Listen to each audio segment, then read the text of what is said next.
This conference will now be recorded. Hi everyone, good morning. Today we are going to start discussion about a new concept, exception handling. Exception handling. Okay, so people call it as exception handling or error handling. Any name is fine. So by using this concept, what we want to do, if any error occurred in the program, that error need to be handled. Okay, if we don't handle the error properly, what happened, your program will be terminated without proper closing of the program. Your program instantly terminated. That's not a good way of doing any program. Okay, it's not just SOA. In any programming language, it is very important to handle the exceptions. Whenever program got any error or exception, if we don't handle it, then the program will be terminated at that point of time with the error. Okay, that's not a good practice at all. We don't give proper communication. Let's assume you are doing a bank transaction. You are transferring some amount from your account to your friend account. Okay, so something went wrong. Something went wrong. So then what you need to do as a customer, how you feel, whether the transaction completed or not completed, what is the current status, what happened to your amount. You don't get the information, then how you feel. Just think about it as a customer, not as a developer. As an end user, you are doing one bank transfer operation. I mean, a transaction. You are transferring the money. You are transferring your amount from your account to your friend's account.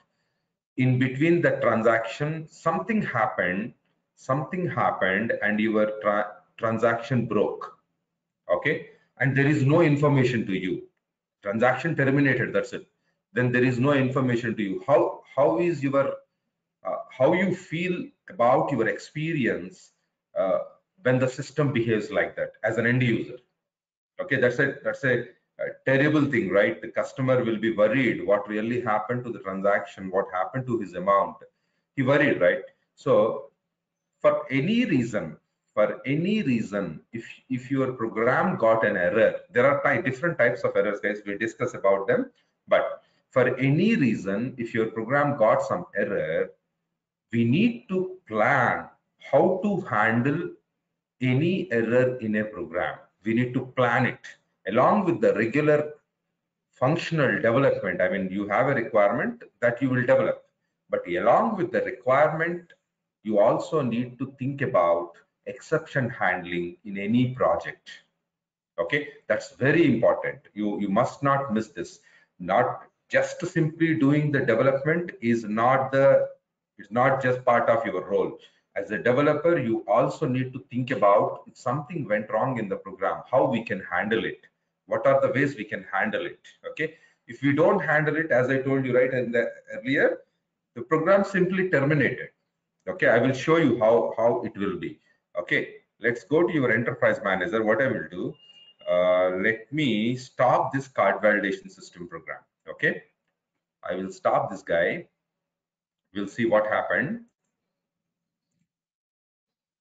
There is an option, guys, in SOA. We have, I mean, I'm in this case, I'm intentionally creating an issue in my program, intentionally. Okay, but not just intentional. There are cases you will get the errors. We'll see one by one. But first, I want to show you intentionally how to make the error and what is the behavior of your order processing system program. So what I want to do is I want to stop the card validation system. If I stop the card validation system, it will not accept any new request. If I stop this, see, there are two options, retire and shut down, to stop your program. I'm just using retire. I will tell you the difference between retire and shut down. Just wait for some time. Now I stopped my program. So this card validation system no more accept requests. It will not accept requests from any other client. When I said client, it may be SOAP UI, it may be order processing system, it may be any other client who sends the input. It will not accept any requests from this point of time because I retired this service. Okay. Now, let me test this program from, I have SOAP UI. I will test this program from SOAP UI. I will test order processing system. I will test the order processing system, and this guy internally calling card validation system, but card validation system is down. Card validation system is down. We'll see how the behavior will be. Let me submit the request. If I submit the request, you can see, go to order processing system instances.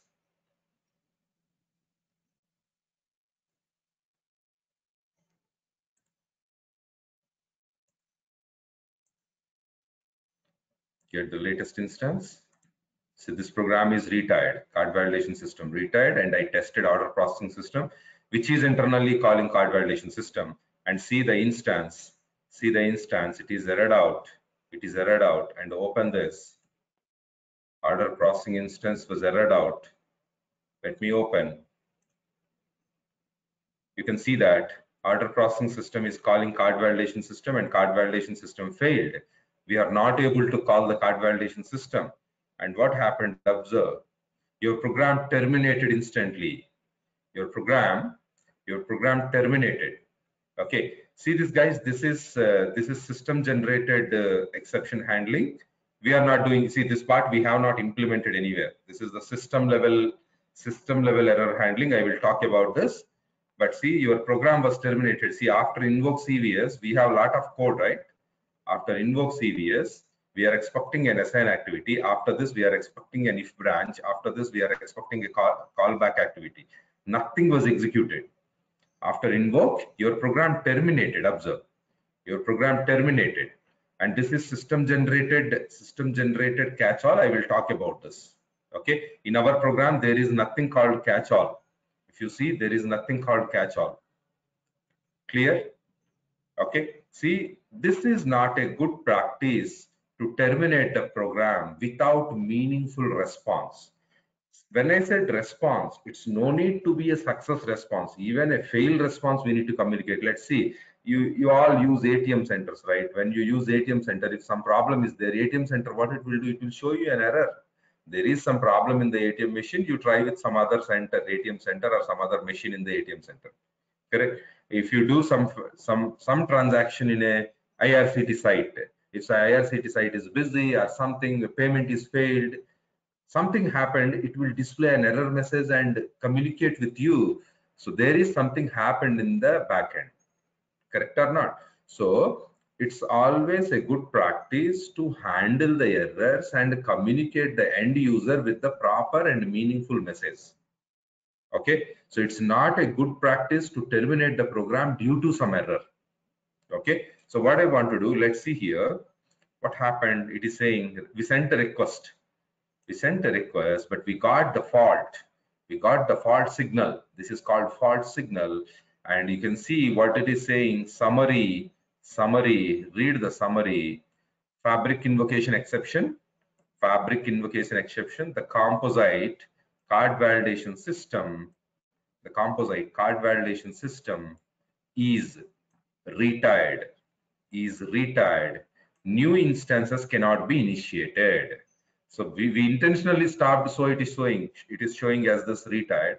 For some reason, if your target system is down for some reason, that this instance will show you that respective error.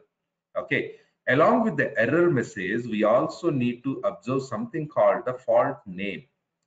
This is the fault name. So our fault name is remote fault. Target system is not reachable, then it's a remote fault. Okay, there are different types of faults. I will show you. Any questions? You understand how an error looks like, how to handle, I will show you, but I am just showing you what happened if we don't handle any error, if we don't implement the exception handling in our service, how the error will come and how it will react and how your program will be terminated. Okay, this is what I want to show you. Okay, done. Any questions as of now from anyone? No, sir. Okay. Now let's talk about exception handling, how to implement this. See guys, when I'm talking about exception handling, there are two types of exceptions. System faults, number two, business fault. So business fault also called as user defined fault.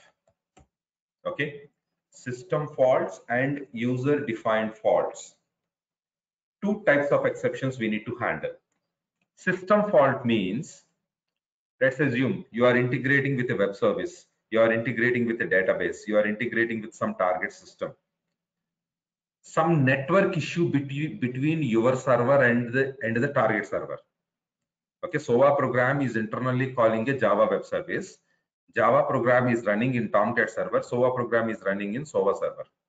We can do that integration, right? It's just calling the Java web service in our SOA program, nothing else. If we have the Java concrete visual with us, we can call the Java web service as a reference component in our SOA program, correct? So let's assume this use case, your SOA program, which is running in the SOA server, internally calling a Java service which is running in a Tomcat server, Java web service. Okay, for some reason there is an issue in the network. So our SOA program cannot communicate with Java web service because of that network issue. That's a system fault. That's not a problem in your code. Your code is good. Some infrastructure issue, some environment issue. So we consider such issues as system fault. Okay. Come to business fault. Business fault is something we define. We want to declare it as a fault. Suppose, let's say you are going to ATM center. You are going to ATM center and you need to enter the PIN code, your ATM PIN. Okay. You entered some PIN. Okay, every debit card has a 4-digit PIN. Okay, but any 4 digits are fine, or respective PIN we need to enter. If you enter any 4 digits, that will not accept the password. That system will consider that password as a business fault. If you enter the wrong password, system will throw an error and it will display a message on the screen. The password what you entered is wrong. Please provide the proper password. Such cases we can consider as business fault. I mean, expected thing not happened, so my program should not proceed further and my program has to stop that flow and give a meaningful message to the customer. Okay, it's not infrastructure issue, it's not environment issue. It is the problem from the customer. Customer did not provided the proper password. You got it? Okay, so such cases we can consider as business faults. Business faults are user defined faults. Okay, how to define it, how we can do, we'll see one by one. Okay, now come to technical implementation. So to work with these faults or exception handling, we have different things in SOA: catch all branch. We have catch branch. Okay, we have throw activity. So we have three different things: catch all, catch branch, and throw activity. This is an exception handling in people process, people activities. We have three different things. Of course, catch and catch all branches, throw activity. Okay, and of course we have something called terminate. Terminate also there. I will show you later, but it's not part of exception handling, but we use it. It's an activity, we can use it. And there is another thing called as fault framework. So this is second mechanism to handle the exceptions. Okay, this contains fault policies.xml file, fault binding.xml file. I will talk about it. What is this fault policies.xml and what is this fault binding.xml? So there are two different mechanisms in SOA, Oracle SOA. First mechanism is this mechanism is restricted within people process, guys. Only within people. Your SOA is not just people. There are other components we are going to discuss going forward. Okay. So within the people process, we have this mechanism by using catch all, catch branch, and throw activity.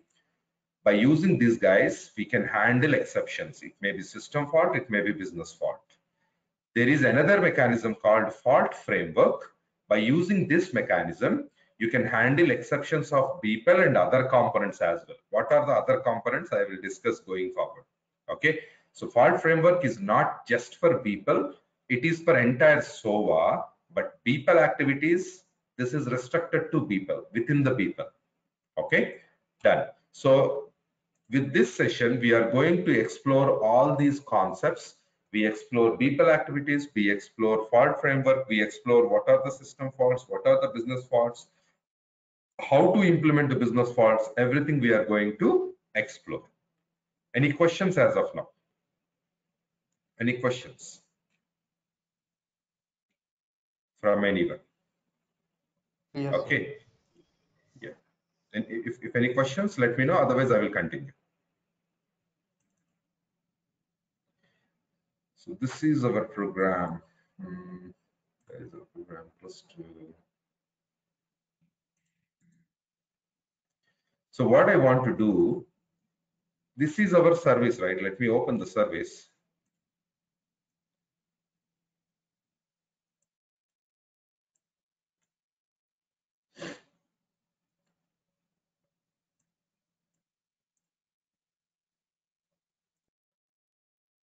Okay, this is our project. We have 3 services: order processing system, card validation system, and billing system. We have 3 services, and card validation and billing system I integrated from order processing system. What I will do in order processing system, I implement the exception handling logic while calling this card validation system.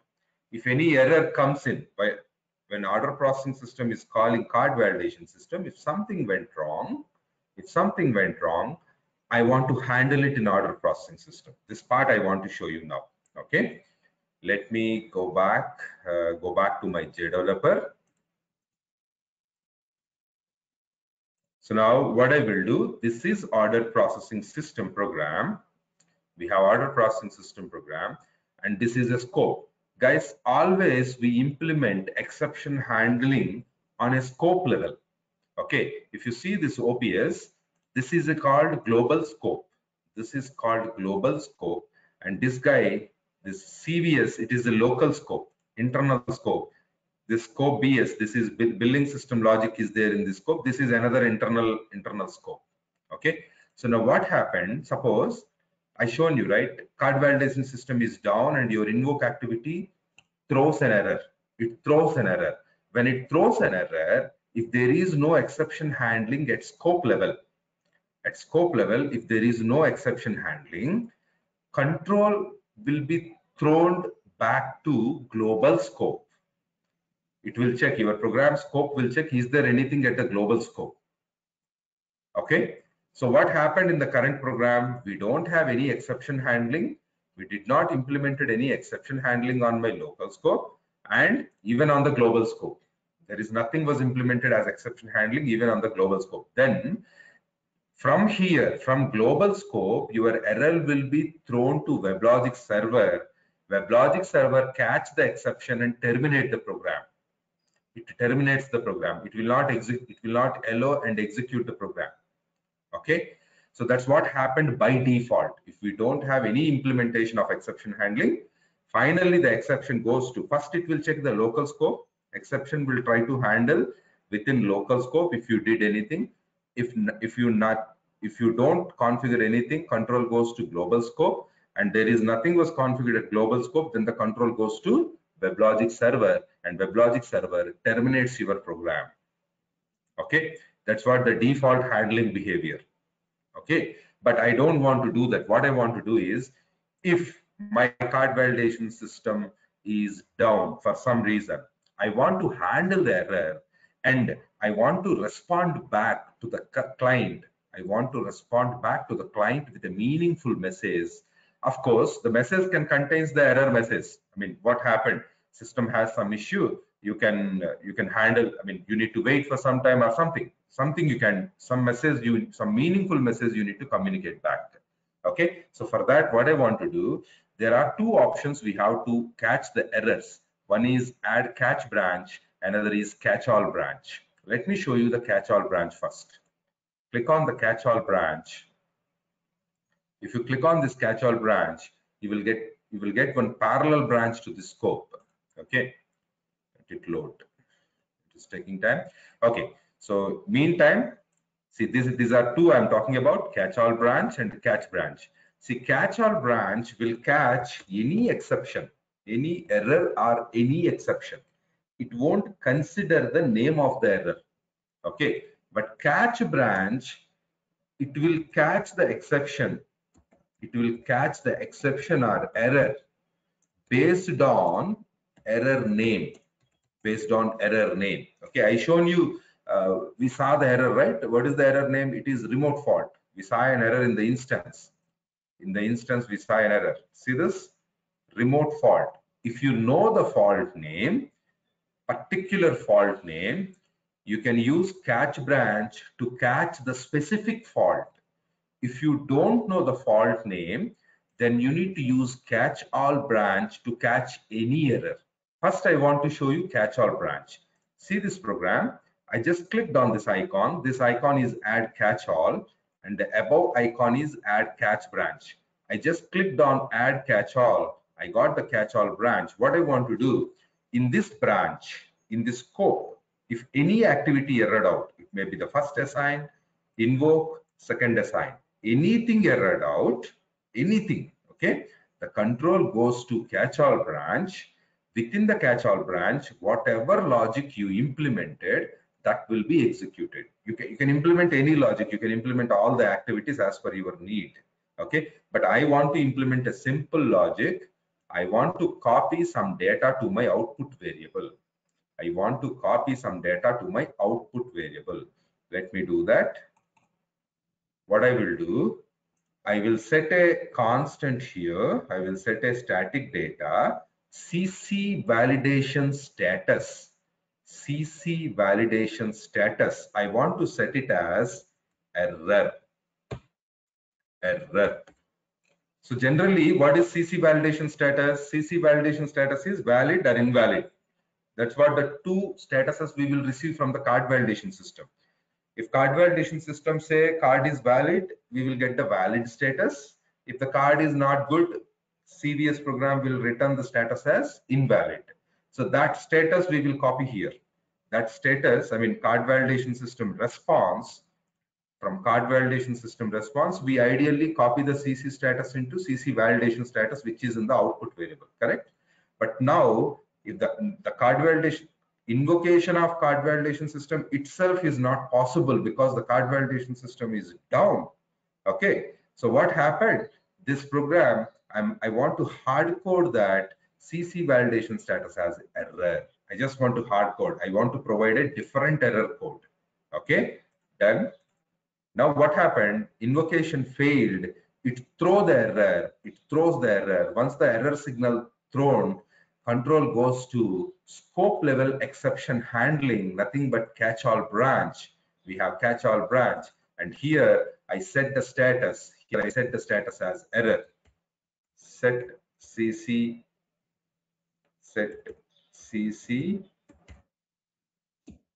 status error. Some name, that's it. It is just a display name. It's nothing with the program.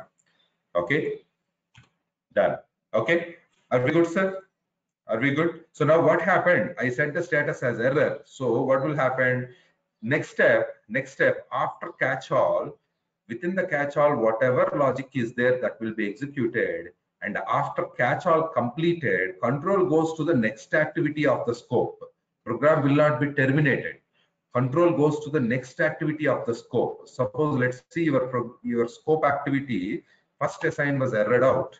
Then control goes to catch all. Within the catch all, it will execute the assign activity, and then the next step of this flow is if branch. If branch, it will not go back to your scope activity. Scope activity will not be executed. It is a parallel branch to your scope activity. Observe, either scope will be executed or the catch-all will be executed. Any one will be executed. Okay. When you got an error in your scope, control goes to catch-all and execute the catch-all logic, whatever logic in the catch-all. And then control goes to the next activity of your scope, which is if branch. In the if branch, what we have, the first branch, we are checking a condition, CC validation status valid. So what happened, in case of error, our CC validation status is error, correct? This condition become false. So this branch will not execute. Control goes to else if. What is the condition here? CC validation status is invalid. So this condition also not true, not true. So these two branches will not executed, will not executed. So then control goes to callback client, callback client. Okay. Let's see what will happen here, how it will behave. I want to deploy the program, guys. I want to deploy the program along with the configuration file. Okay. Wait a second, guys. So what I need to do before I start the program, I want to implement a new feature branch. Okay, let me remove this. It's not the right way. I'm implementing exception handling, right? Let's do this from the new branch. I want to do it from the new branch. Go to repository. I think I am in the main branch. So let me create a feature branch. See, I'm in the main branch. Git fetch. It will fetch the entire repository. Git pull origin main branch. It will update my main branch. Now I want to create a new branch, feature / error handler. Okay. And then I want to open my branch, error handler. Okay. Now we are in the error handler branch. Go back to your JDeveloper, implement your catch-all branch. Within the catch-all branch, I want to configure a assign activity. Okay.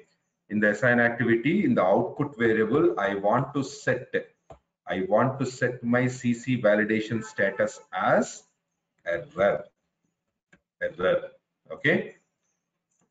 Done. So if the status is error, control goes to the next part of the flow, which is an if condition. First condition is expecting card status as valid, not our case. Second branch is expecting card status as invalid, not our case. Our case is card status. At this point of time, card status is error. So these two branches will not get executed. You can configure a new branch, new else if branch. Here I want to say error, just a label, error CC. It's label, but we need to set the condition. If I go to the condition part, so what is the condition? Output variable CC validation status is equal to error. CC validation status is equal to error. In that case, control should go to this branch, execute some business logic. What I want to do, I want to set the is there any order status? Let's set the order status here. What I will do, I will set the order status as CC validation failed due to technical issues. Wait for some time, try again later. Some meaningful message I am giving to the order status.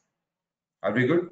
I'm just distributing the logic. Okay. So if the credit card invocation failed, control goes to catch-all branch, and here I set the credit card status as error. So because the credit card status is error, first branch and second branch cannot execute the logic, and control goes to the new branch. Here I am setting a new order status, which is a meaningful message. Are we good? Done. Now deploy your program and test your program. See, I want to deploy my program with the configuration file. I cannot deploy without configuration file. Why? Because in the composite file, see the endpoint location attribute. I am using XYZ and ABC. Location attribute, if you observe, yesterday in the previous session I modified it, right? See here, card validation system, location attribute. Where is it?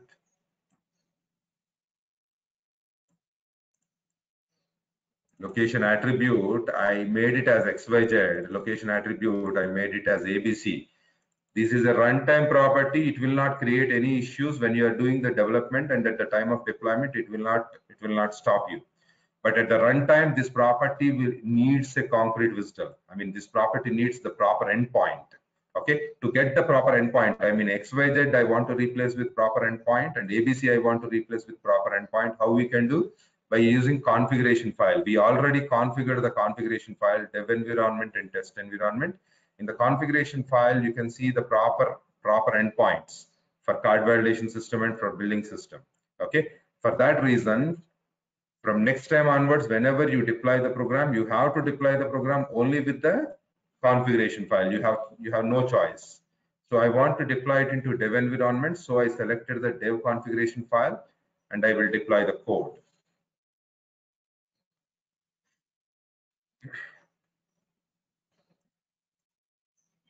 Done. Let's check the deployment status.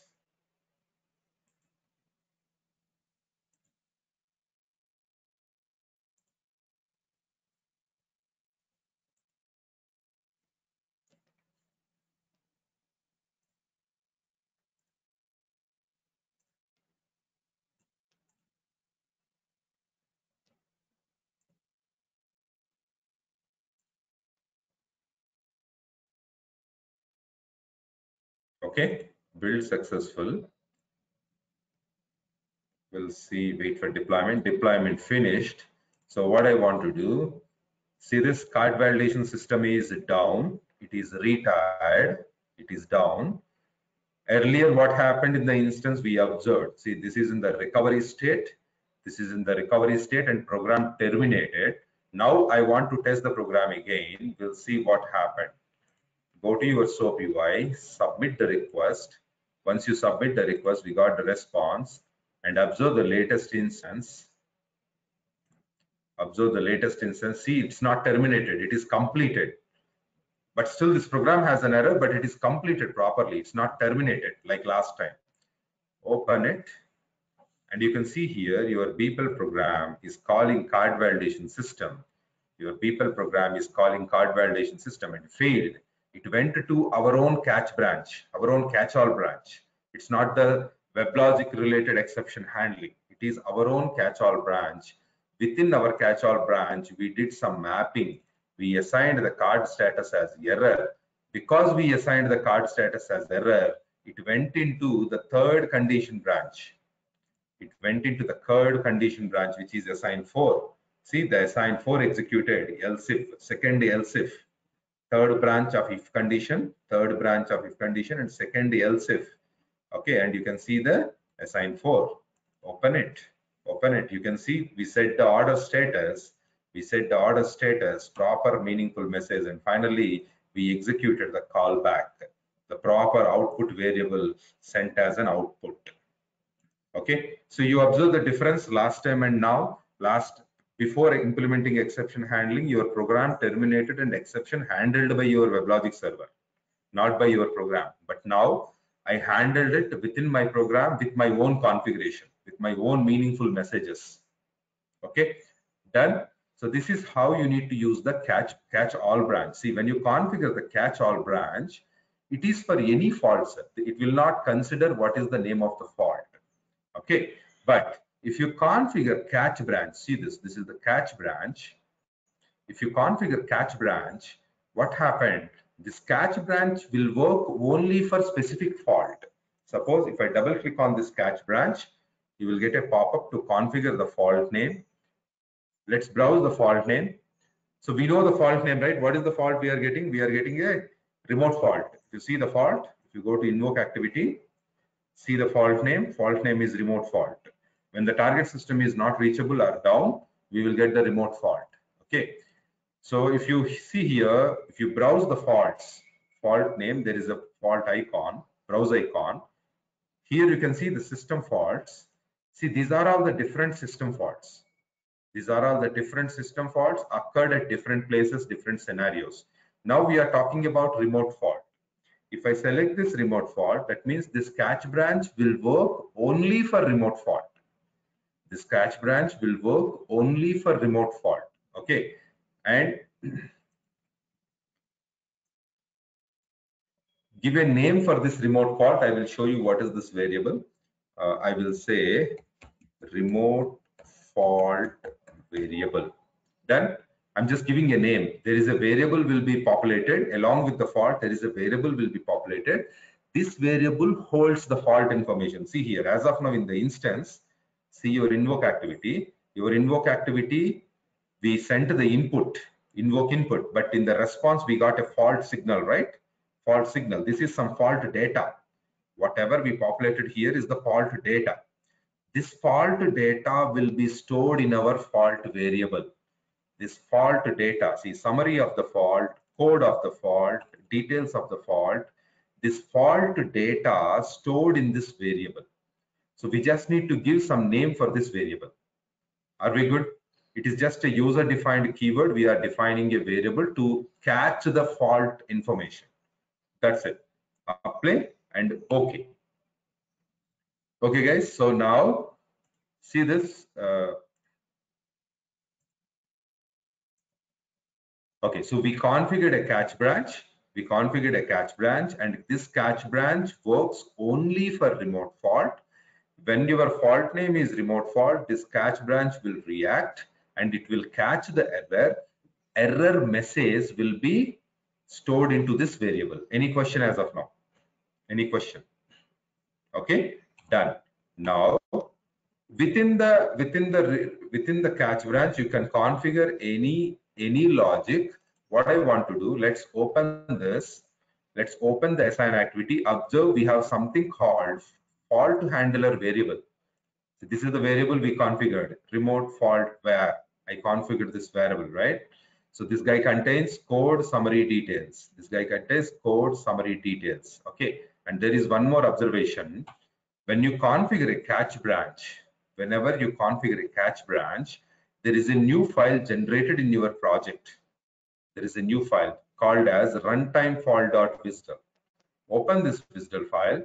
Observe this file. This file contains only message. This file contains only message. With this message, your variable configured. See the message name, runtime fault message. Runtime fault message. See the variable. See the variable, and this variable, this is the name of the variable, and this is the type of the variable. Runtime fault message. This is a message type variable. Simply I can say this is a message type variable, but it is auto generated. You don't need to do anything. It's an auto generated WSDL. You just observe what happened. Are we good? This will come only if you configure the first catch branch. If you can configure any number of catch branches in your service, okay, but all catch branches are going to use the same remote time fault.wisdom. Okay, of course, variable name you can provide different name. Let's say I want to configure one more catch branch. See, this is one more catch branch. Here I want to browse a system fault. Suppose my program receives binding fault. If my program receives binding fault, okay, I will get some fault data. Okay, binding fault variable. Observe this, it is using the same fault message, runtime fault message. Okay, and the same WSDL will be reused here. We are not going to recreate another WSDL. Okay, then I don't want to do anything. Anyway, we are not handling this business fault here, right? I just left it empty. And come to this one. In assign activity, what I want to do, I just want to copy some data to my output variable. I will say, I will copy something from the fault variable, guys. Okay, remote fault, code summary details. What is code? What code contains? Code contains nothing. Summary contains some information. Summary contains some information. Okay, I will do one thing. I will copy summary section into order status, summary section into order status, because summary contains some description. If you see this, summary contains some description. So this description I pasted into my order summary. Okay, and card validation status. Last time we used a hard-coded string, right, in the catch-all branch as error. What I will do, I want to use a function. I want to use a function. Fault functions are there. Let me show you some function. I mean, I just intentionally want to show you different things. That's it. Is it mandatory to do the same thing? No. There is a function to get the fault name. Get fault name. Advanced functions. Go to advanced functions. Get fault name. See this? Get fault name. There is a function called get fault name. I want to use it. What is our fault name? Fault name is remote fault, right? This is a function which captures the fault name. Okay. I want to keep the fault name in my CC status, and a summary of this variable. I want to show you this variable contains some data. For that reason, I'm copying the data into order status. Okay. Apply.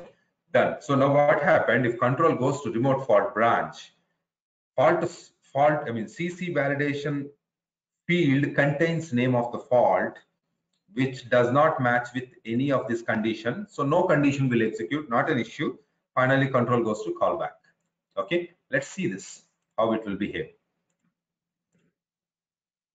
See guys, in my program, when we have catch branch and catch-all branch, both we have, in that case, always catch branch will have the first priority and catch-all branch will have the second priority. So that means if the catch name is remote fault, control goes to remote fault branch. If the error name is remote fault, control goes to remote fault branch. If the error name is binding fault, control goes to binding fault branch. If the error name is other than remote fault and binding fault, then control goes to catch-all branch. Are we good? Done. Let's see how our program is going to execute. Okay, deployment completed. Is the deployment completed? Okay, deployment finished. Let's go back to your enterprise manager, and I want to submit the request. Submit the request in SOAP UI. Okay, we got the response. So now check the latest instance.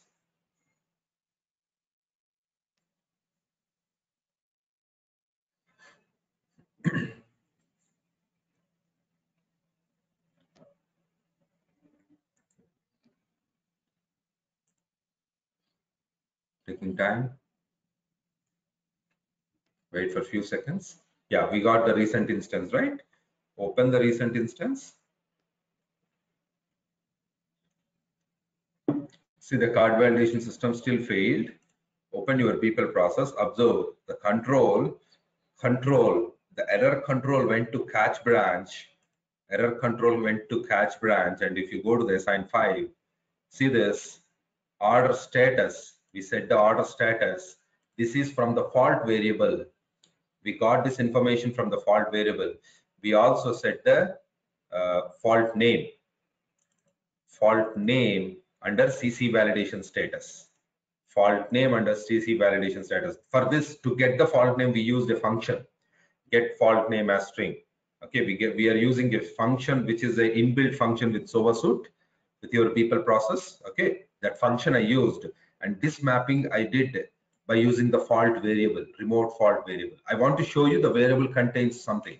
Okay, and then after that, if branch did not execute, if branch contained 3 branches, no condition is true. No condition is true, and finally callback executed. In the callback, you can see the final output variable. You can see the final output variable. Are we good? Any questions as of now? So we did how to configure catch-all branch, how to configure catch branch. Okay, how they behave, and I have shown you some function.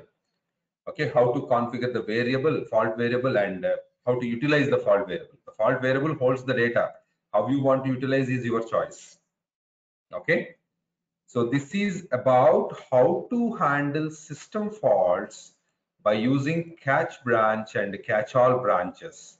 Catch and catch all branches, how to handle system fault. Okay. In the next session, we'll talk about how to handle the business faults. This is also very important concept, guys, and a little customization required for this. Anyway, don't worry, we will discuss about each step. Done? Any questions about today's concept? Any questions? Let me stop the recording. This conference will now be recorded. I forgot to commit my code. Let me commit my code. Git GUI. Either you can commit at this point, otherwise tomorrow we can, in the next session, right? Tomorrow we discuss about the business faults. Let me commit it in the next session. I don't commit it now. I will commit tomorrow. Okay.